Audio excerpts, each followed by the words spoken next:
por escrito. Por escrito. Radio Anáhuac 1670 AM. Eleva tus sentidos, un programa más de Por Escrito. El día de hoy nos acompañan. ¿Qué tal? Sean súper bienvenidos. Mi nombre es Cecilia Durán Mena y seguimos atrapando lectores para nunca dejarlos ir. ¿Cómo están? Como siempre me da muchísimo gusto saludarles. Yo soy Raúl Sanz. Un servidor, Juan Carlos Padilla, nuestras redes sociales.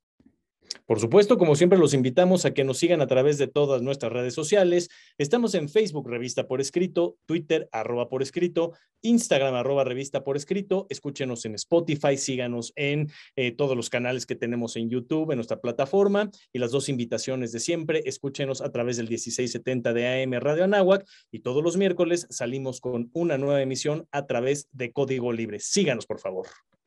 Estos días han estado muy nublados, pero detrás de esas nubes siempre tenemos algo interesante por observar. Vamos a nuestros pretextos literarios. Pretextos literarios. Ya en nuestros pretextos literarios, mi querida Ceci, ¿qué podemos ver detrás de estas nubes que nos tienen nublados?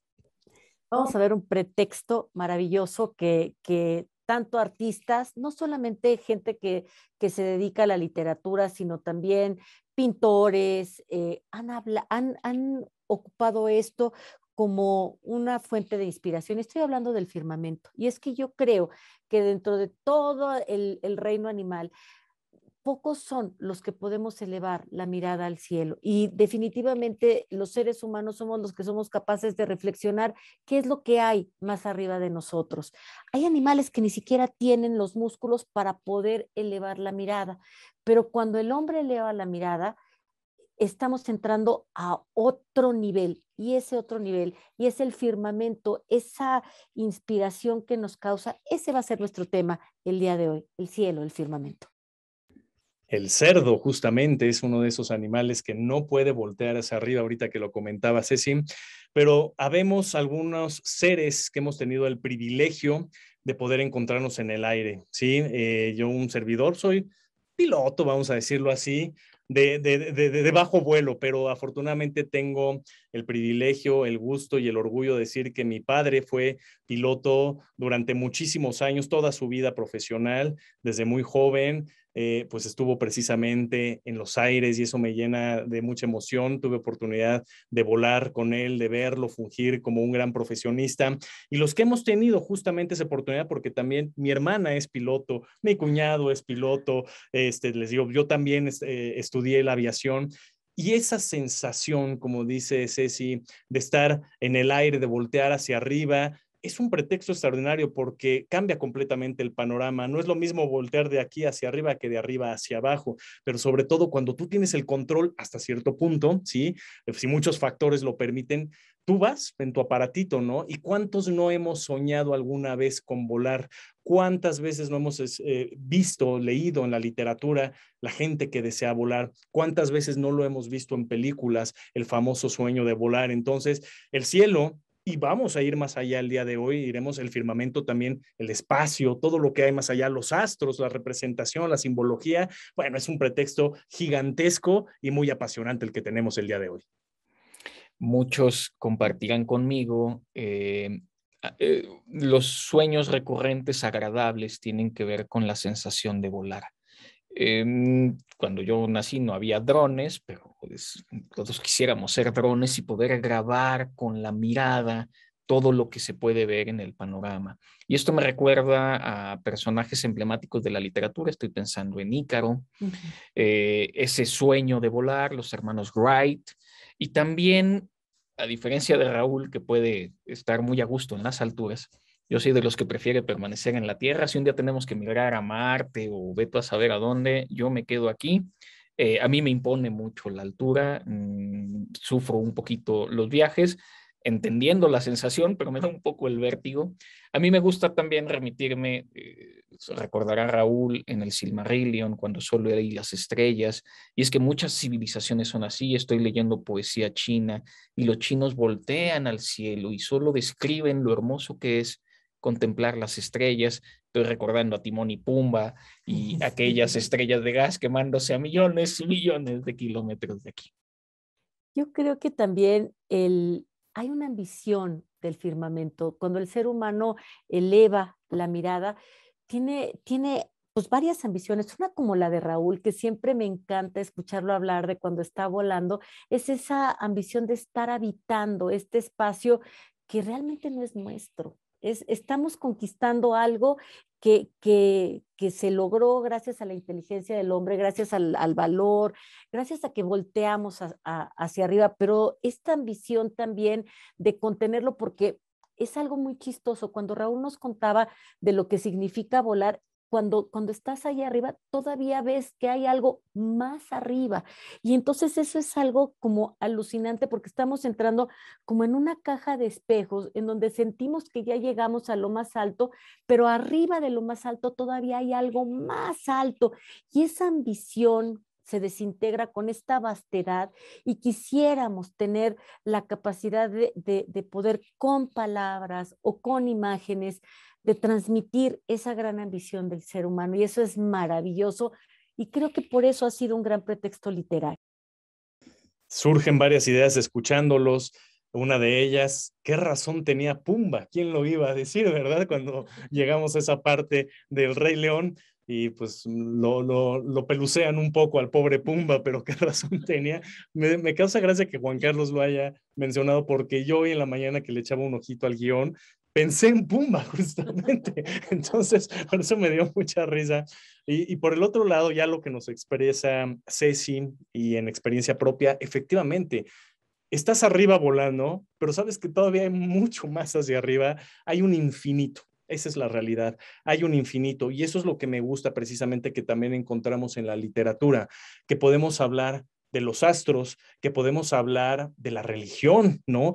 ¿A qué nos lleva el cielo a todos nosotros, ¿no? A aquellos que son religiosos, pues que el cielo es precisamente este lugar en el que, si haces bien las cosas en la tierra, llegarás al descanso eterno en compañía, pues, de aquel ser en el que creas, ¿no? Entonces, tiene también esa parte religiosa, pero tiene la metáfora, y esto creo que es la parte que a mí más me gusta de la literatura, cómo al final ocupamos las metáforas, ¿no? Para poder, no sé, en una historia, en un cuento, en una novela, expresarle el amor a ella, el amor a él, decirle el famoso, te bajaré el cielo, el sol, la luna y las estrellas, ¿no?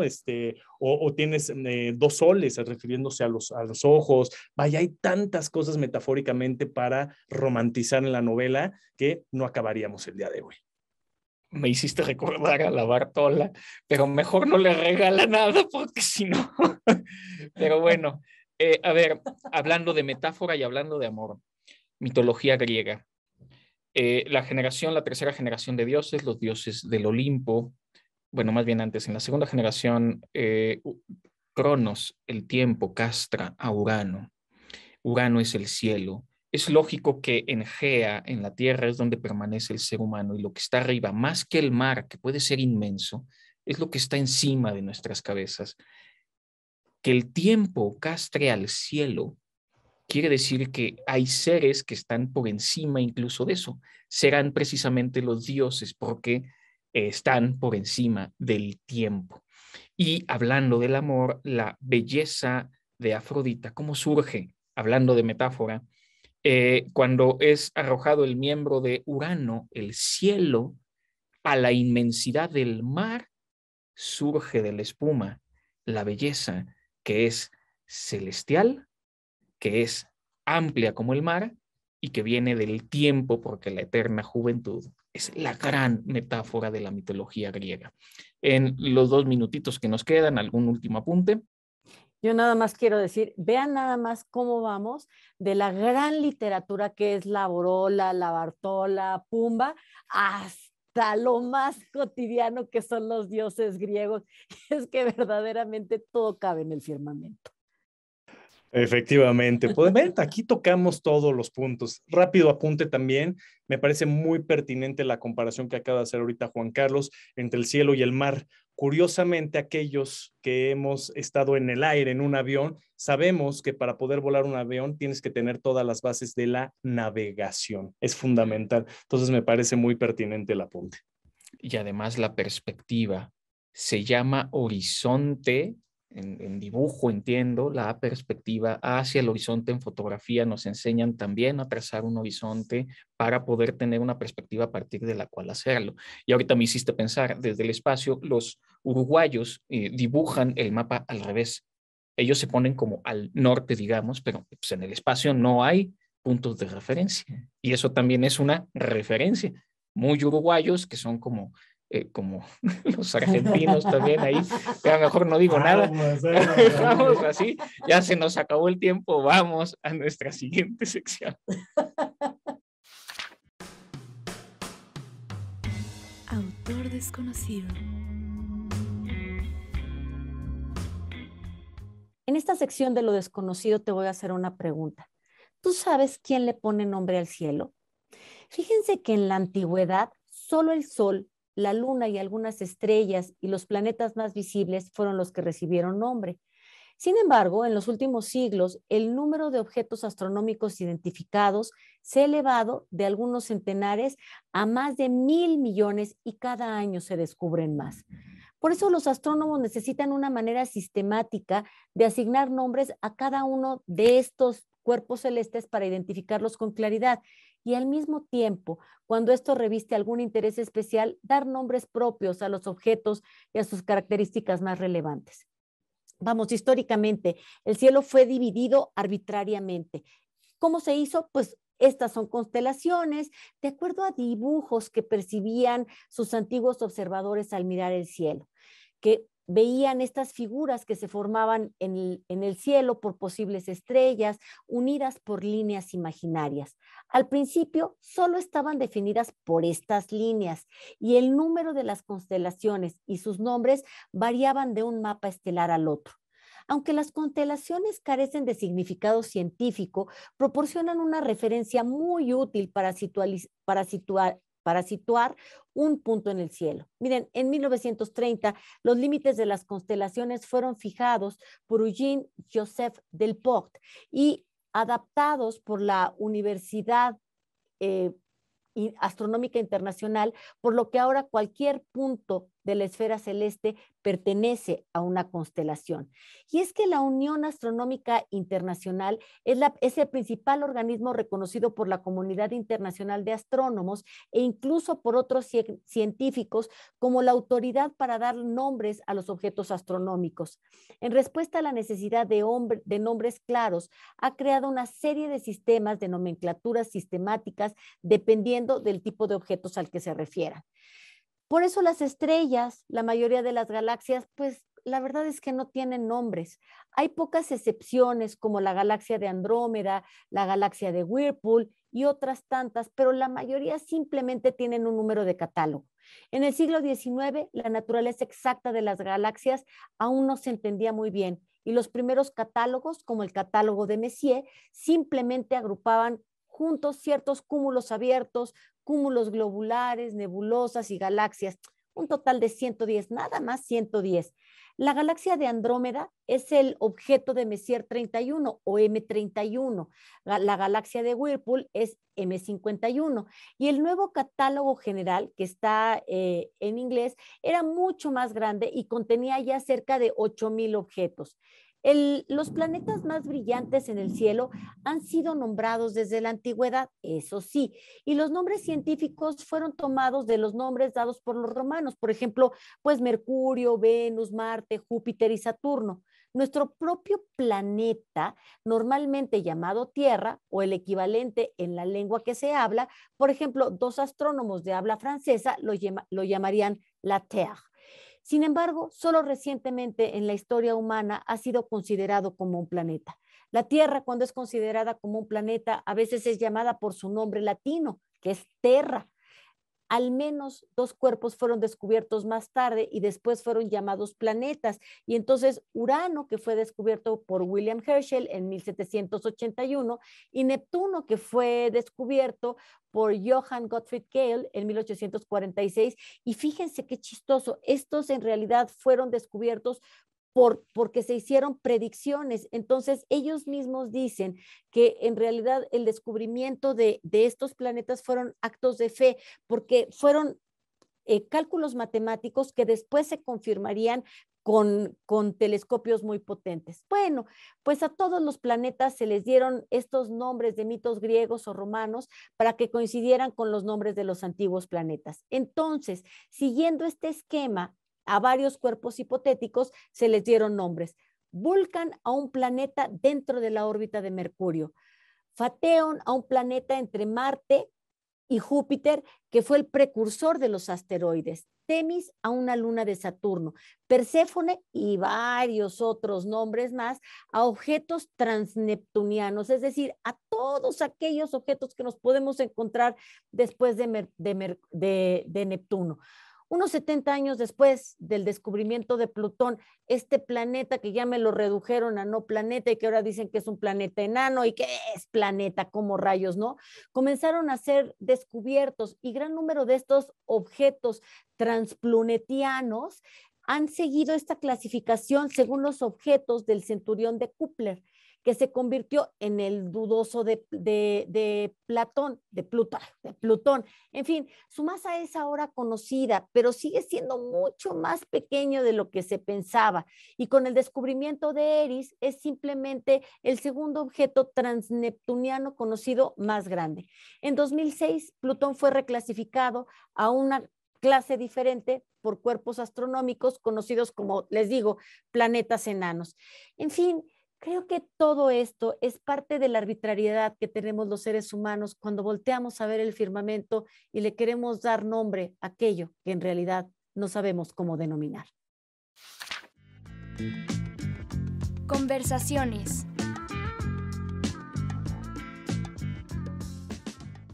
Hemos llegado ya a nuestras conversaciones y, si me lo permiten, me gustaría remitirme a un acontecimiento brutal que muchos recordarán. Es un fenómeno de redes sociales, la caída libre del dueño de Red Bull, Felix Baumgartner, 39,000 pies de altura, supera en globo porque sube en una como cápsula espacial, sube en globo, ya que está arriba alcanza... Iban a ser originalmente 36,000, se volvieron 39,000 pies de altura para una caída libre, dramática de unos pocos minutos nada más, pero me gustaría comenzar así porque todavía el día de hoy seguimos queriendo imponer récords, queremos seguir superándonos como seres humanos y bueno, en 2012 que se da este fenómeno, perfectamente transmitido por redes sociales, creo que podemos empezar por ahí la conversación.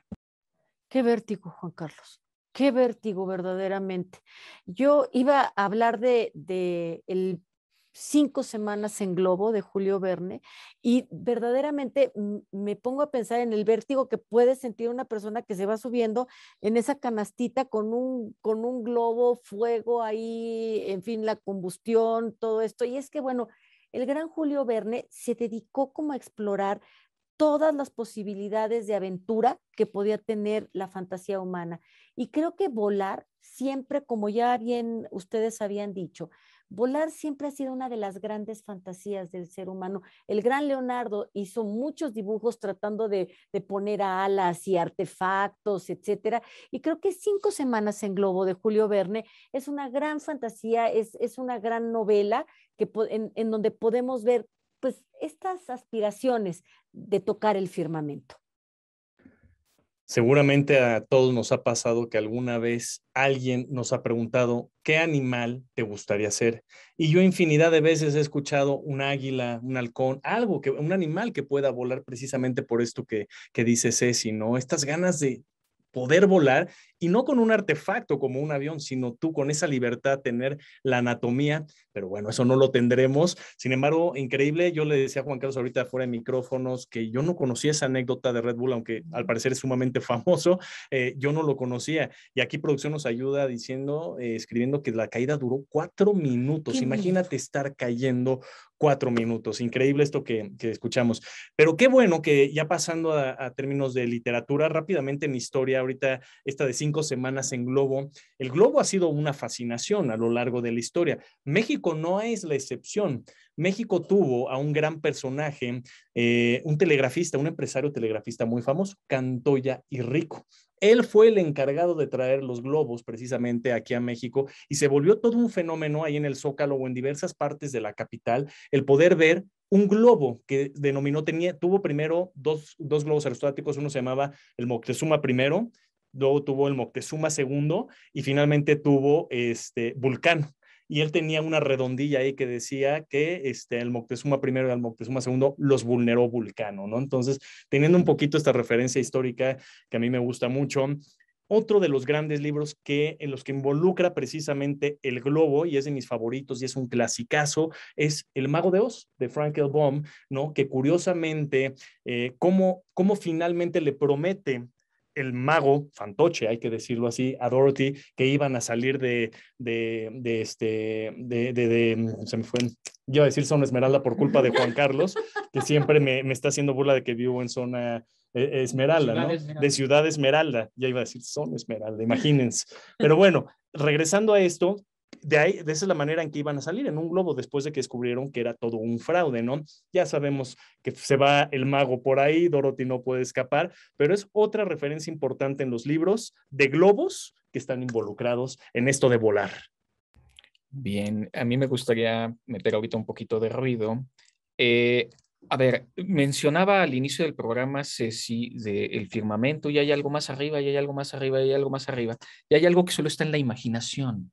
Y es este lugar que está arriba, que es físico, pero no es físico.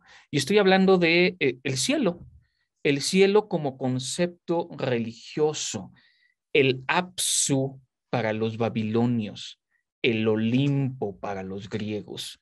Son lugares físicos, no físicos, que están en el cielo, que están por encima de nuestras cabezas. Y me gustaría remitirme, aquí hay una palabra que a mí me gusta mucho, y no por ser medio anarquista, pero es la palabra revolución. La palabra revolución, que utilizamos mucho como un término sociológico, en realidad es un término físico primero. Copérnico escribió de revolutionibus orbium coelestium, que quiere decir sobre los giros de los orbes celestes. Pero ese giro, revolución, habla de los movimientos de los planetas. El movimiento social adoptó la revolución, pero la revolución hace precisamente alusión a estos movimientos. Y es que lo que ocurre todo el tiempo en el cielo, es, como lo decía Pumba, pues están quemando a millones de kilómetros de aquí, parece que no se mueven, no son luciérnagas pegadas en la cosa negriazul de arriba. Y me parece fantástico porque lo que está ocurriendo en el firmamento está en movimiento. Y eso es bien importante porque lo que se estanca se pudre. Y en el cielo siempre hay movimiento. Y lo más curioso, Juan Carlos, ahorita que te escuchaba, es pensar en que lo que nosotros vemos en el firmamento probablemente sucedió hace millones y millones de años. Y el firmamento, estaba leyendo sobre el telescopio que están armando ahorita en las Antillas, que es a partir de muchísimos espejos. Entonces, si ellos son lectores del universo, eso me pareció precioso. Entonces, si tú quieres leer el pasado del universo, vas a saber qué tan lejos, a qué tanta distancia quieres ubicar el telescopio, y entonces ahí vas a poder leer la historia del universo, porque al final la luz de las estrellas te va a dar esa longitud de onda, te va a decir hace cuántos años se produjo ese brillo. Eso es algo súper, súper lindo. Y retomando también esto que tú decías de que el cielo, nosotros como que miramos al firmamento y pensamos en el cielo, pensaba en Dante Alighieri. Generalmente, y eso yo siempre lo he dicho, nos quedamos muy atrapados en la parte del infierno. Sin embargo, la parte del paraíso yo creo que es la mejor escrita, y habla de estos cuerpos celestes. Está muy, muy relacionada con la teoría de Kepler y de Copérnico, que él conocía bien, y de todo el movimiento de estos cuerpos celestes.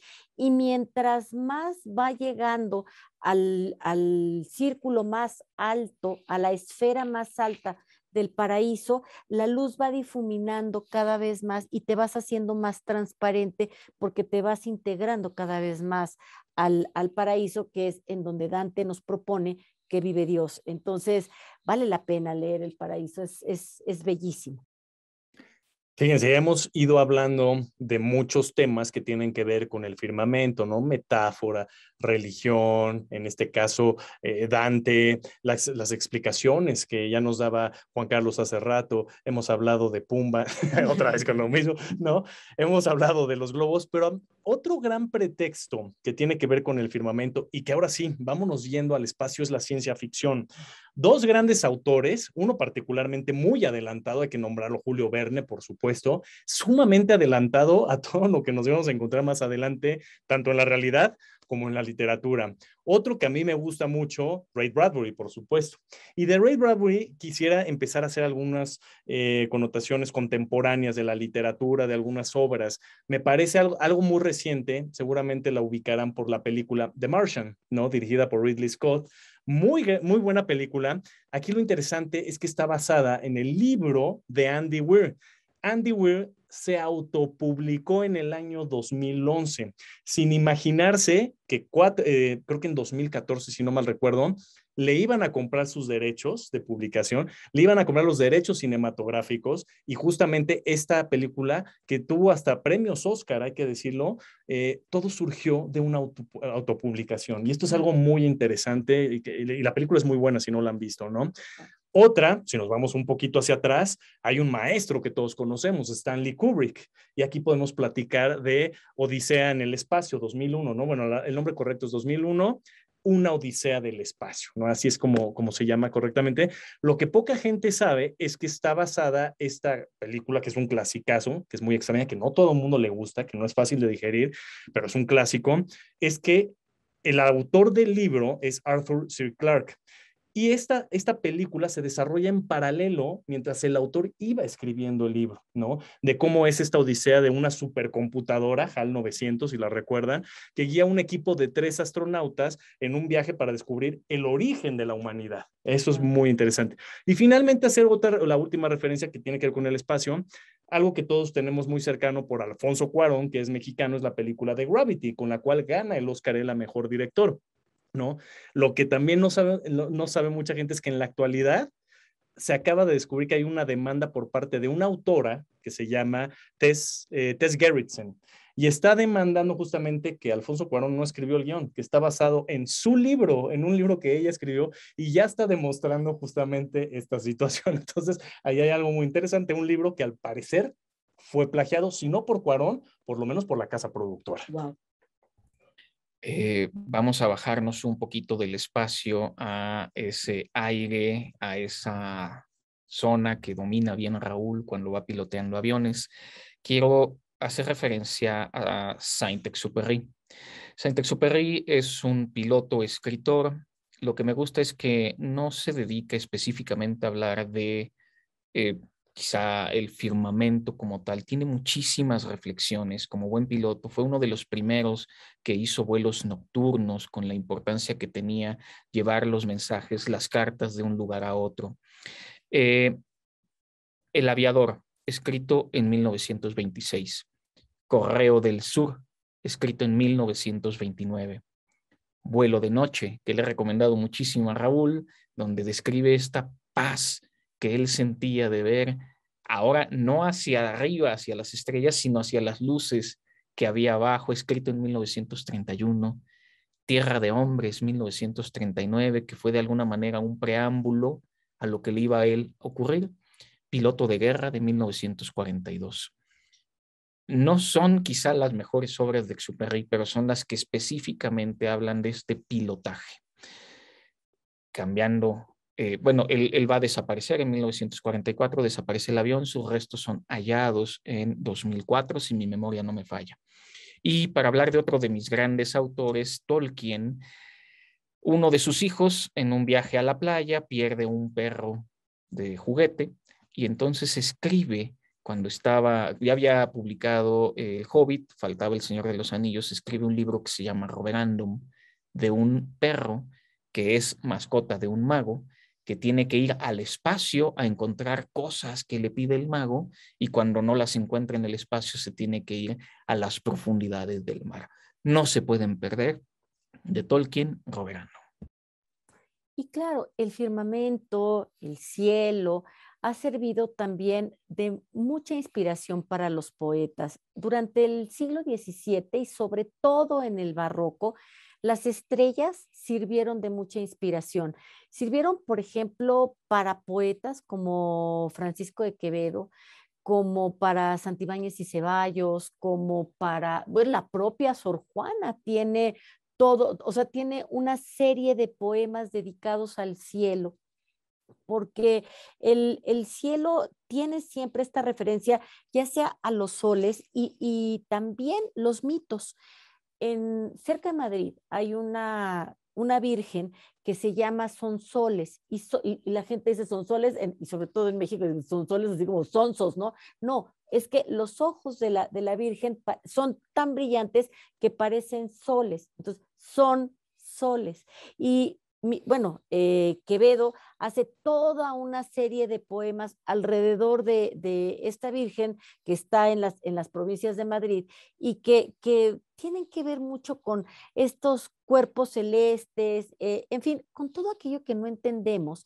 Y Jorge Luis Borges también tiene una serie de poemas dedicados al firmamento, dedicados a las estrellas. En fin, creo que el firmamento sí ha servido mucho para la prosa y sin duda muchísimo también para la poesía. Siguiendo en el tenor de los pilotos que han escrito, por supuesto, ¿no? Uno de los principales, si no el principal, ya lo mencionó Juan Carlos, ¿no? Saint-Exupéry, definitivamente. Pero ahí les van otros dos. Anne Morrow Lindbergh, ¿no? Esposa de Charles Lindbergh, justamente este gran piloto afamado por cruzar el océano, justamente empezó a involucrar a su esposa y a enamorarla de lo que es el mundo de la aviación. Y ella se convirtió en una gran piloto también, y no solo eso, fue escribiendo sus memorias, sus experiencias, y eso queda en el registro también de las letras, y eso es muy interesante. Y otro del que quiero hacer mención, también algo más reciente. A ver, Juan Carlos, sé si le suena el nombre Chesley Sullenberger. No. ¿Le suena Sully? Sí, Sully, sí le suena, por supuesto, ¿no? Un pilotazo que todos sabemos que aterrizó en el Hudson, ¿no? Imagínense meter un avión en el Hudson, necesitabas una preparación tremenda. Si no mal recuerdo, este gran piloto tenía preparación en Canadá, que es uno de los países que tiene mejor escuela de pilotos, hay que decirlo, por las dificultades climatológicas. Entonces, creo que él tenía cierta preparación ahí y lo que hizo, bueno, pues fue heroico. Ya sabemos después la historia, ¿no? Que incluso hasta lo quieren enjuiciar y toda esta situación, pero la verdad es que es un héroe el tipo, y afortunadamente su propia experiencia la ha relatado ya él en un libro, ¿no? Que se llama Sully, hazaña en el Hudson. Y de aquí, bueno, ya todos también estamos, ¿no?, más familiarizados, por supuesto, con una película de Clint Eastwood, el gran Clint Eastwood, protagonizada por Tom Hanks, que hace un papelazo como siempre, ¿no? Entonces, ahí les dejo otras dos obras escritas por pilotos. Sí, recientemente vi apenas esa película, ya me la habían recomendado, no la había visto, extraordinaria, y también voy a hacer alusión de una vez a una que se llama El Aeronauta de 2019, con este actor que gana el Oscar por La chica danesa, sin memoria, no me falla, no recuerdo el nombre del actor, extraordinaria porque es precisamente el romper el récord de altura en globo. Pero bueno. Bueno, hay otro gran escritor, piloto que está aquí en cabina y que se llama Raúl Sanz. Pero bueno, ya quizá sea otro podcast el que esté hablando de ti en ese sentido. Voy a hacer referencia también por culpa de Raúl a algo que no tiene nada que ver con literatura, pero que acompaña a la literatura, y es el vino. Raúl ha querido que sea viernes toda la semana. El Valle de Guadalupe tiene una colección que se llama El Cielo y tiene vinos que son muy buenos, que están inspirados precisamente en esto. En los astros, un vino que se llama Selene y otro que se llama Eclipse. En los astrónomos, uno se llama Aristóteles, Halley, Galileo, Hubble, Copérnicus. Las constelaciones, Andrómeda, Casiopea, Capricornius, Orión, Perseus, Centaurus. Las estrellas, Olaris, Pricom, Zeus, Sirius. Y ya nada más para terminar, para empezar ya con nuestras recomendaciones. Bueno, me parece fantástico lo que hace la Casa del Valle de Guadalupe con El Cielo, precisamente. Y ya nada más para los que nos gustan las animaciones, Asterix, dentro de toda la colección, tiene un ejemplar que se llama El cielo se nos cae encima, que es una expresión que utilizan los personajes cuando sienten que todo está acabado. Pero en esta ocasión hacen personajes salidos de Walt Disney, recordemos que esto empieza un poquito antes que Disney, y es como si los extraterrestres vinieran a la Galia a enfrentarse con los personajes y es El cielo se nos cae encima, no se lo pueden perder. Ya que hablas de cómics, híjole, ¿cómo no pensar en Snoopy haciéndose el Barón Rojo? No, y debimos de haber hablado del Barón Rojo, que también pilotazo de las grandes guerras, y bueno, la verdad es que lo que hace Charles Schulz con Snoopy es una maravilla y hay que leerlo. Decías de Casiopea y cada que yo oigo de Casiopea pienso en Momo y pienso en esta tortuga que avanza muy lentamente, pero que es el ticker de tiempo de toda la novela, y es que Michael Ende tiene algo muy particular con el firmamento, pero con el firmamento trayéndolo al cielo, trayéndolo al suelo pues a nivel de terreno, ¿no? Entonces, leamos Momo. Momo es una historia preciosa y fijémonos en la metáfora de Casiopea. Yo no sé qué tenga que ver el viernes, no sé de qué estará hablando Juan Carlos, sí, pero bueno, aquí el punto importante, más allá de algunas recomendaciones, me gustaría hacer mención de lo apasionante que es volar, y tanto es así que algunos famosos, les voy a nombrar de quienes, además de dedicarse a la actuación, todos ellos muy conocidos, son también pilotos aviadores. Quizá uno de los más famosos en la actualidad es John Travolta, con su avionzote, tiene un 747, de hecho él ha dicho que le gusta más volar que actuar. Algo similar, nuestro ídolo de México, Pedro Infante, gran piloto también, él mismo decía que le gustaba más volar que actuar y tuvo 2 accidentes, en el segundo ya sabemos que falleció, ¿no? Clint Eastwood es otro ejemplo, Bruce Dickinson, el vocalista de Iron Maiden, él vuela el propio avión cuando van de gira, John Denver, otro cantante, actor que murió en un accidente de avión, Morgan Freeman, Brad Pitt, Harrison Ford, entre muchos otros. Ahí les dejo y pónganse a investigar quiénes más. ¿Y Raúl Sanz? Bueno, Raúl Sanz, ¿por qué no? Ya se terminó el programa, se nos fue el avión, se nos acabó el tiempo, lo despedimos rapidísimamente. Agradezco a Valeria y a Lara por ayudarme a hacer el guión. Seguimos atrapando lectores para nunca dejarlos ir. Un gusto, como siempre, haber estado con ustedes. Nos encontramos la próxima semana. Un servidor, Juan Carlos Padilla, también se despide, no sin antes agradecer a Valeria Martínez, Inés Rendón, Brandon Horley por hacer esto posible, que su vida literaria sea gozosa.